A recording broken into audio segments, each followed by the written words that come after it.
अस्सलाम वालेकुम guys, welcome to the channel CEA। हमारी जब भी इंडिपेंडेंट डे आता है 14 अगस्त, तो बेसिकली हमें ऑटोमोबाइल इंडस्ट्री की तरफ से क्या तोहफ़ा मिलता है मैं बताता चलता हूँ।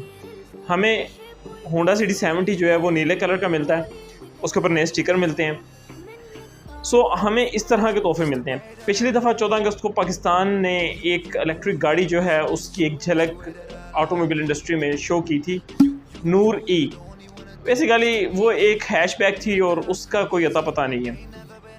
अब जिक्र करते चलें अपने पड़ोसी कंट्री इंडिया का, जहाँ पे आपको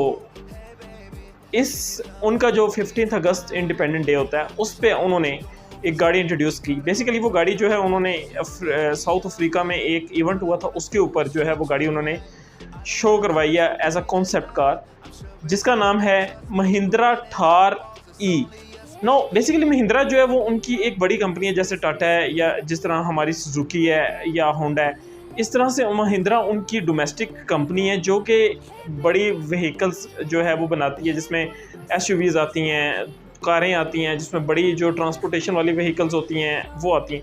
अब जो थार है ये उनकी एक बहुत ही फेमस प्रोडक्ट है। ये एक जीप नुमा गाड़ी होती है, जिस तरह ये जीप रैंगलर होती है, इस तरह की जीप नुमा गाड़ी होती है, तकरीबन उससे मेल खाती है। 80-90% उसी तरह की होती है। और ख़ास तौर पे थार को जो है ना वो पंजाबी गानों के साथ जो है वो बड़ा उसमें हाईलाइट किया जाता है, ठीक है। और उसके बाद वो जो एक सिंगर था सिद्धू मूसेवाला, उसकी जो डेथ हुई थी वो भी बेसिकली महिंद्रा थार में ही हुई थी। अब उन्होंने एक नई तर्ज की गाड़ी उस शो में साउथ अफ्रीका के इंट्रोड्यूस की। बेसिकली वो गाड़ी जो है वो इलेक्ट्रिक है। जी हाँ, महिंद्रा विजन थार ई। तो ये कहना चाह रहे हैं कि ये हमारा विजन है नेक्स्ट गाड़ियों को लेके। अब बेसिकली होता क्या है, हम अगर पाकिस्तान में देखें तो हमारे पास लोकली असेंबल्ड या लोकली न्यू इलेक्ट्रिक गाड़ियों में कौन कौन से ऑप्शन अवेलेबल है। सिर्फ दो नाम मेरे जहन में आ रहे हैं। एक रिंकू आ रही है जो कि हैशबैक है, जो कि इंतहाई महंगी है, अभी भी कम से कम 35-40 लाख के दरमियान में है, जिसकी 200 किलोमीटर रेंज है। उसके बाद मैं जिक्र करता चलूँ तो हमें कुछ अर्सा पहले जो थी वो MG की तरफ से ZS EV की जो है वो पेश की गई थी, और वो भी अब जो है वो डिसकंटिन्यू हो गई है। और वो भी जब इंट्रोड्यूस हुई थी तो 55 लाख की थी, अभी 1 करोड़ के आसपास वो भी मिलती है, और उसकी भी जो रेंज है तकरीबन 300 किलोमीटर, 300-350 किलोमीटर है। अच्छा, अब मैं जिक्र करता चलूँ कि पाकिस्तान में एक इलेक्ट्रिक गाड़ी रखना ना जस्ट एक खिलौना रखने के मुतरादिफ है इस तरह से, क्योंकि आप शहर से जब बाहर गाड़ी को लेके जाएंगे, यहाँ से इस्लामाबाद से लाहौर जाते हुए मोटरवे पे रास्ते में सिर्फ एक दरमियान में जो है वो चार्जिंग स्टेशन आता है, बहेरा एक स्टेशन है, वहाँ पे एक लगा हुआ है, ठीक है। उसके अलावा आपको कहीं पे या तो फिर इस्लामाबाद पहुँच के आपको चार्जिंग स्टेशन मिलता है, यहाँ पे भी 2-3 है, या फिर आपको चार्जिंग स्टेशन जो है वो उधर लाहौर में मिलता है। और फिर ये भी डिपेंड करता है कि वो चार्जिंग स्टेशन फास्ट है या नहीं, और जो गाड़ी आप उसको ऊपर चार्जिंग पे लगा रहे हैं वो फास्ट चार्जिंग को सपोर्ट करती है या नहीं। अगर हम इंपोर्टेड ऑप्शंस में देखें तो Audi e-tron GT है, Audi e-tron SUV है, Tesla model X, model S जैसी गाड़ियाँ, और फिर फोर्ड मस्टैंग मार्क E, वो भी जी हाँ वो भी पाकिस्तान में अवेलेबल है, वो इंपोर्टेड गाड़ियों में आती है। लेकिन लोकली हमारे पास कोई बेहतरीन ऑप्शन जो है वो इलेक्ट्रिक गाड़ी का अवेलेबल नहीं है। लेकिन चूँकि इंडिया की जो ऑटोमोबाइल इंडस्ट्री वो बहुत ही ज़्यादा एडवांस है हमारी ऑटोमोबाइल इंडस्ट्री से, उन्होंने जो थार ई जो कॉन्सेप्ट इंट्रोड्यूस करवाया है उसके मुताबिक वो गाड़ी जो है वो इंडियन जो ब्रांड महिंद्रा है वो और VW ग्रुप जो कि जर्मन ग्रुप है, उनका कंबाइन वर्क नज़र आता है इस गाड़ी में। बेसिकली ये गाड़ी यूँ लगता है जैसे कि इसमें जो नई टोयोटा लैंड क्रूज़र है वो, लैंड रोवर जो नई वाली है, डिफेंडर जो है वो, उसके बाद जो जीप रैंगुलर है, ये इन सब का मैश, इन सब का कॉम्बिनेशन लगती है। लेकिन समहाउ गाड़ी ने फिर भी अपनी एक पर्सनैलिटी को, एक यूनिक पर्सनैलिटी को जो है वो गेन किया हुआ है तस्वीरों में। गाड़ी के फ्रंट का जिक्र करते चलें तो गाड़ी के फ्रंट पे जो है वो आपको जीप से मिलता जुलता, या जो उनकी थार एक वो कंटिन्यूस सीरीज़ में चल रही थी गाड़ी, उसका फ्रंट जो है इससे मिलता जुलता काफ़ी नज़र आता है।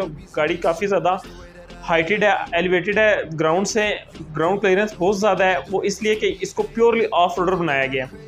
गाड़ी के फ्रंट में आपको LED लाइट्स नज़र आ रही हैं, स्मूथ ग्रिल नज़र आ रही है ब्लैक कलर के, उससे नीचे जो है ना वो बहुत ही बल्कि जंकी किस्म का बम्पर नज़र आ रहा है, जो कि हम आजकल हमारे यहाँ पे जो वीगो डाला होता है, ये जो इस तरह की गाड़ियाँ तो इनको फ्रंट पे लगाया जाता है, इस तरह का ऑफ रोडर टाइप का जो है वो बम्पर नज़र आ रहा है। साइड्स देखें तो साइड्स आपको मिनिमली साइड्स आपको लिटरली ये गाड़ी जो है ना बिल्कुल टैंक की तरह फील होती है, जैसे एक टैंक है गाड़ी के जो है ना, वो बहुत ही बड़े बड़े व्हील आर्चेस हैं, छोटे छोटे फेंडर्स हैं जो कि गाड़ी की बॉडी से काफ़ी बाहर निकले हुए हैं, ठीक बिल्कुल जिस तरह हमारी एक गाड़ी है BJ40 जो कि जीप की कॉपी है, उस तरह की गाड़ी जो है ना ये बनाई गई है। गाड़ी ओवरऑल जो है वो बहुत ज़्यादा मस्कुलर फील होती है, ऑफ रोडर फील होती है, टफ एंड रगड फील होती है। अगर आप टायर्स देखें तो वो भी ऑफ रोडर यूज़ किए गए हैं। गाड़ी ऑब्वियसली ऑल व्हील ड्राइव है, क्वाइट पॉसिबल आगे एक इलेक्ट्रिक मोटर हो या पीछे दो, या फिर एक इलेक्ट्रिक मोटर आगे और एक इलेक्ट्रिक मोटर पीछे हो।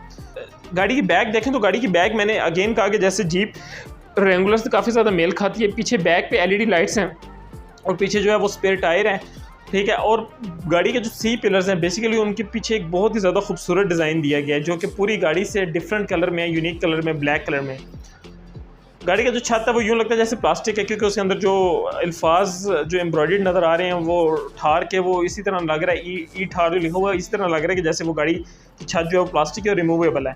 गाड़ी की इंटीरियर का जिक्र करते चले तो गाड़ी का जो इंटीरियर है वो मिनिमलिस्टिक है और वहाँ पे जो है वो आपको नॉब्स बटन्स बहुत कम नज़र आते हैं। बीच में एक बड़ा सा गेज क्लस्टर टच स्क्रीन है, ठीक है। उसके बाद जो है वो इंफोटेनमेंट स्क्रीन है, दरमियान में एक बड़ा सा गेज क्लस्टर है, ठीक है। गाड़ी का जो स्टीयरिंग है वो D शेप, ऊपर से भी वो स्ट्रेट और नीचे से स्ट्रेट और साइडों से गोल है। गाड़ी के ऊपर जो है स्टीयरिंग के ऊपर कंप्लीट किस्म के सारे जो वो फंक्शनैलिटी दी गई है जो कि कैपेसिटिव टच स्क्रीन की तरह की है, बटन नहीं है। गाड़ी का जो गियर नॉब है वहाँ उसको क्लासिक लुक दी गई है, जिस तरह से 80 की दहाई में या 70 की दहाई में गाड़ियों का जो गियर लीवर होता था उस तरह का गियर लीवर बल्कि दिया गया है, ठीक है। बाकी पूरी गाड़ी का इंटीरियर जो है वो स्मूथ, सादा, सिंपल रखा गया है और इंटीरियर को देख ही जो है ना वो एक रगड फील आती है, एक जो है वो टफ किस्म की फील जो है वो पूरे इंटीरियर को देख के आ रही है। ये जो महिंद्रा थार अभी उनकी कंबशन इंजन वाली जो चल रही है वो 2 डोर है, ठीक है। बेसिकली वो 3 डोर कहलाती है, पिछला वो जो डोर है उसको इंक्लूड करके, लेकिन अब ये जो उन्होंने ये कॉन्सेप्ट जो इंट्रोड्यूस करवाया है ये 5 डोर यूनिट है, यानी इसके जो हैं वो 4 दरवाजे और एक पीछे से जो कार्गो वाला एरिया। रेंज की बात करते चलें तो रेंज जो है इस गाड़ी की तकरीबन उन्होंने कहा 400 किलोमीटर रेंज होगी। अब वो रेंज एक एक्सपेक्टेड रेंज है, वो 300 साढ़े 300 किलोमीटर भी हो सकती। इंडिया में जो इंफ्रास्ट्रक्चर है वो इलेक्ट्रिक चार्जिंग का वो हमसे बेहतर है गाड़ियों का, और वहाँ पे अगर इसकी 300 साढ़े 300 की रेंज है तो वो भी बहुत, अगर ये फास्ट चार्जिंग को सपोर्ट करती है। प्राइस का जिक्र करते चले तो उन्होंने कहा है कि गाड़ी की जो प्राइस है वो एक्सपेक्टेड प्राइस 25 से 30 लाख के दरमियान में, जो कि मेरे ख्याल से पाकिस्तानी तकरीबन 70, 80, 90 लाख रुपए बनता है, जो कि मेरे ख्याल से इंतहाई ज़बरदस्त प्राइस है एक इलेक्ट्रिक गाड़ी को लेके, इतनी जो कि स्टाइलिश हो, इतनी जो है कि वो रफ एंड टफ जो है वो दिखने में जो लगती हो। तो मेरे ख्याल से कि ये एक बहुत ही बेहतरीन जो है उनकी ऑटोमोबाइल इंडस्ट्री में एडिशन होगा। तो ये तो थी गाइस न्यूज़, एक ऐसा गिफ्ट जो कि इंडियन ऑटोमोबाइल इंडस्ट्री ने अपने अवाम को दिया है अपने इंडिपेंडेंस डे के ऊपर। मुझे लाजमी बताइएगा कि आपको इस गाड़ी की इन्फॉर्मेशन जान के कैसा लगा। अपना बहुत सारा ख्याल रखिएगा। Till next time, take care, अल्लाह हाफिज़।